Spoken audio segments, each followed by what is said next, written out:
obviously you got to meet, the new members of your coaching staff before spring training, but now that you've gotten a few weeks to probably work with them more closely in a more baseball setting, what have you kind of made of some of the new guys in your cabinet, I guess? Yeah, no, it's been a really, I think, easy and nice,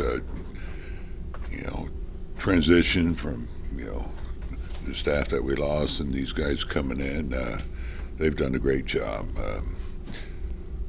Pipe, Luis, he's on top of everything. He's very organized and he's right there helping me in different ways. He's filled in really nicely. He's done it. He does a great job of helping out with spring training, helping me out during the game, things like that. JV, Beasley, he's in the batting cage a lot, so don't see a lot of him, but we do talk, and so it's good to get his ideas and thoughts. There's that's the silver lining when you lose good people and you bring somebody else in. Sometimes you do get some new ideas or thoughts, and so I've enjoyed talking to him. And Teague's in the bullpen. He knows these guys. He's another guy that gives us another thought or idea on these pitchers to help out there, and he knows them better than we do, actually, these younger players. So he's been a big asset so far. Coach Jeff Gold with Fox Dallas. Good to be here with you. Speaking of your coaching staff, one guy who's not new, of course, is Tony Beasley. What does he mean to you, and what does he bring every day when you're going to battle? Yeah, I've said this about Bees. He's one of those guys that's never had a bad day. He's always got a smile on his face, and good baseball man. He's running the outfield this year. He's the guy that's hitting the fungos to them and working them, and he has a big job at third base. That's a tough job and does a great job there. And but he just got a great way about him. Always smiling. He loves being on the field. Brings that enthusiasm every day that you love, and getting to know Bees has been a real pleasure. The first year, and I saw him from the other side, but to spend a lot of time, and we do talk a lot. He's in my office quite a bit, so just talking about different things. He's a pleasure to hang around. Have there been some specific moments in your time with him when things have been low in that clubhouse room where you've seen him have the ability to lift guys up? Well, he's a guy that's, as I said, he's never had a bad day, and when you leave him, you do, you're in a better mood. He's just one of those guys that has that knack. At the same time, though, he really is dedicated to doing his job the best way he can, and sometimes that's being honest and straightforward with players. So he's not going to tell them what they want to hear. Now he's going to demand them to do things right, and he's just a very, very honest man that's not going to hold back on his thoughts. Luis Crivello pitched for you guys yesterday. What have you seen from him this camp? Good fastball. Yesterday, we got a little off with his command, and it looked like as he got deeper into his pitch count, he said, "Hey, that's enough," and then he started letting it go. The slider's it should be a big pitch for him. He won't be quite as fastball heavy, and I think he was 40-something% fastballs yesterday. He's working on that slider. Some of them backed up, but you've seen a guy that has ability to do a lot of things with the velocity that he has. I know, I'm not reading into any of these lineups you've been putting out, but in that 3-hole, it just seems like you have a lot of options between Young and Peterson, Berger. I mean, is it how nice is it to have that, I guess, optionality and versatility in an important spot in the lineup like that? Yeah. And I'll tell these guys again that don't get caught out where you're hitting, because they are going to move around. Sometimes they're hitting in a certain spot to give them more at bats. Sometimes they may be at the back end of the order because they don't need the bats as much as somebody else. But yeah, it's always good to have the talent that we have on this offense, where you do have that versatility to move guys around. And I just think when it's all said and done, we'll keep guys pretty much in the same spot. But this spring, you may not see it, but we have the ability to change it during the season if we want to do something to break it up. And Corey, he's going to hit where he's hitting, and right now Mark is, but on 3, 4, 5, 6, you could see that getting moved around a little bit. But you prefer to open the season with, like, this guy is our 3-hole hitter, and if it changes, it changes. But, Yeah. I know you've spoken about Wyatt's work ethic, and obviously we know first-round pick, highly touted guy. Wasn't always, though, seen, when he was going into Florida, wasn't necessarily like the top recruit. Didn't play right away. How do you see on that day-to-day just his relentless work ethic where he's not satisfied? I think you can look at Wyatt as a self-made, outstanding baseball player. Goes to Florida. He's a backup catcher, bullpen catcher, and and made himself into the number 1 pick, for us. And it's all about his desire to be the best player that he can be. And that is relentless. You can see it, the way he goes about his business, and more importantly, see the way he plays the game. He's full throttle out there in the outfield, running the bases, and that's what's going to make him such a great player, is because he does things right, including during the off season with his work ethic and how hard he works. He's in tremendous shape. I know right now we've had a little setback, but with that oblique, but that's probably coming from working a little too much, and that's who he is. When you think about love for the game and dedication, you think about one of your other rising stars in Josh Young, and we saw how emotional he was last year with the injury, and how hard that was for him to miss that time. What impresses you most about just the passion and the drive that he brings to this? Yeah, he's a baseball rat.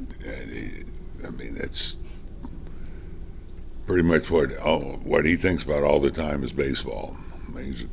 He's a card collector. This guy doesn't play a lot of golf or probably do too many other things like golf, fishing, and all that. It's just baseball with him, and that's kind of what he's about. And we have a few guys like that. Berger kind of reminds me of Josh Young, but he just plays the game with a lot of passion, as you said, and wants to do all he can to help the team win. And love the way he plays. Again, he's the guy that doesn't let up. Is he a base stealer? No, but he wants to steal a base. He wants to play the whole game and not just be known as a guy that can hit a baseball. When you look at guys like DeGrom and Evaldi, and they're 35, 36 years old, do you feel like nowadays the runway for a starter's career is maybe longer than it used to be? And how impressed are you with what they're able to do at this stage in their career? Yeah, I don't know if it's longer. To be honest, I don't know what those numbers are, but there's a lot of veterans that pitch for a long time. You go back and today's game, it's a little bit more of a power game. So that I've talked about, will they pitch as long? But you're going to have the DeGroms, those guys that take care of themselves and have the ability to overcome some adversity, which he has, and but still be pitching and still be throwing the way he throws right now. So, Chris Martin, you look at him, and that doesn't happen a lot. So, I've always been really amazed at some of these guys, how long they do pitch. I mean, we got a guy in here, Chavez, who's 41 years old, and he's still dotting it. I mean, throwing strikes on both sides, wherever he wants, on all four quadrants, and that's why he's still pitching. He's not going to power his way through guys, but you know, some guys have that gift. You know, that they have a lot of bullets in their arm. Some guys, maybe not quite as many. Smitty's playing center field today. By the time we get to September, how many positions do you think he will have played across the field in a game? September, we may go the next 2 weeks. Tomorrow he's at first, so he's going to get moved around a lot. He's already played third, so I would venture to say before we leave here he'll play every position besides catching. So yeah, he's he's such a valuable member on this team with what he can do offensively and defensively. So, and he's going to allow us to rest some guys, and so it's a workable situation. I think he's excited about it, playing all the different positions. It's not an easy job, and you got to want to do it, and I think he wants to do it. How difficult is that? I mean, for people who don't understand, I mean, there's a big difference between playing center or right or first or third. How difficult is it to be able to be ready at all those spots? Yeah, it's tough. Some guys just aren't comfortable doing it, and they have a lot of anxiety when you're changing positions, especially from infield to outfield, and from one corner, you're on the left side of the infield. Next thing, you're on the far right side at first base, and it comes at you at a different angle. And but he's comfortable doing it. Duran too. I mean, that's quite a luxury to have when you have two guys that can provide that for you. Boch, what qualities does Will Venable have that can make him a good manager? Yeah, he's just got a great way about him. I mean, I'll start with baseball knowledge. I mean, he's wore some different hats. He's coached of bases. He's been a bench coach. He's worked for different managers. So I'm sure he's taken something from all of them. Maybe none from me. I don't know, but yeah, and he's a leader.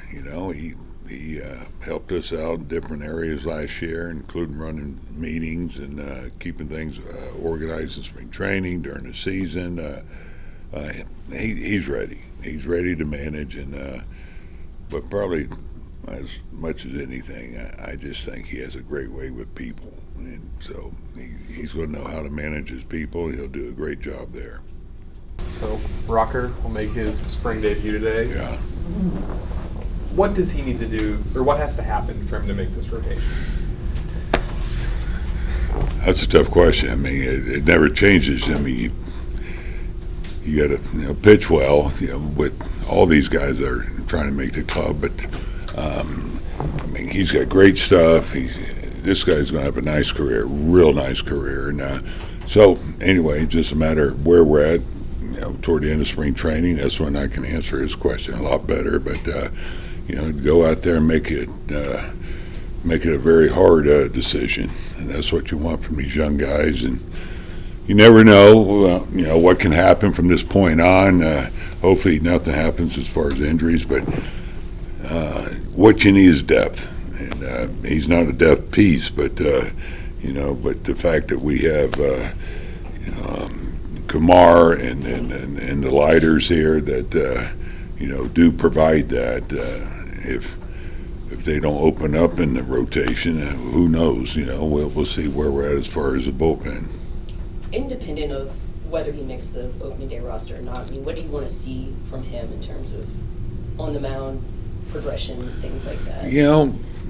Pretty much what we look for from everybody. Throw strikes. Strike one, pound the strike zone. They got great stuff, and that's really what it is. Just be who they are. They got great stuff, and as long as they don't beat themselves, then they're going to pitch well, and that's what you look for from young guys.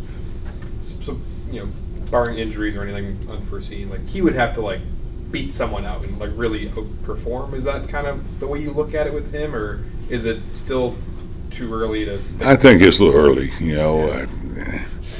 I mean, you don't go solely on spring training all the time, but you do what's best for the club, but for the player too. So there's some variables involved here, and that's as we open the season, we'll see where we're at as far as the health of the staff and what we think are our best options. And if we think it's Kumar or a lighter, then they'll be there. Go ahead. Kyle Higashioka, I know we've talked about him a little bit, but what kind of asset can he be, especially to the young pitchers on the staff, this season? Yeah. He's such a, I think, a really smart player that handles the staff so well. He's a winner. He's prepared. He's got a lot of experience to draw on, as far as game calling, but just handling the pitchers and just the way he goes about his business and the feedback that he can give, to these young players. And you get, we as staff hopefully can do whatever we can do to make a player better, but a teammate can really provide that. As much, I think, because it's coming from a peer, and they're able to draw on their experience and talk about things that they know that can help them. We're doing something off that off-season report MLB put out that talked about how kind of high velocities, at least in some way, was contributing to starters not going as deep into games as they have in previous eras. Just from your perspective, what can be done to get starting pitching back to maybe where it was a decade ago or before when guys were going deeper into games, or is there anything that can be done to get that I back? think it's more philosophy as much as anything. I think it's personnel driven too. When you look at the staff that you have, are they command guys or are they power guys? Do they have success that third time around the order? So these are things that come into play as far as guys get deep in the game. Are there health concerns? So again, a lot of variables involved there. There's been talk about maybe experimenting with like rule changes at the minor league level to try to do that, whether it's like pull the starter, pull the DH or whatever. Would you be in favor of just seeing some of those experiments in the minors? Or? I think I would be just to to get them to learn to pitch a little deeper in the game at times and not expect to come out. That's the way it used to be with starters. Now I think the mentality can be, hey, I've done my job after 4 or 5 innings. So I think in that respect it just helps build that competitive edge that you want from your starter, and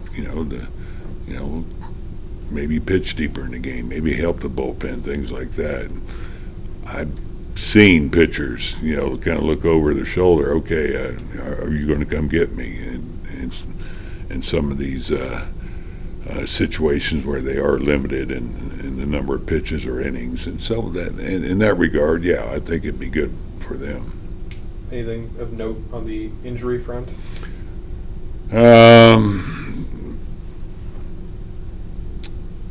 Let's see. Garcia he'll throw live on Thursday, and DeGrom will pitch. He'll do a live session this weekend.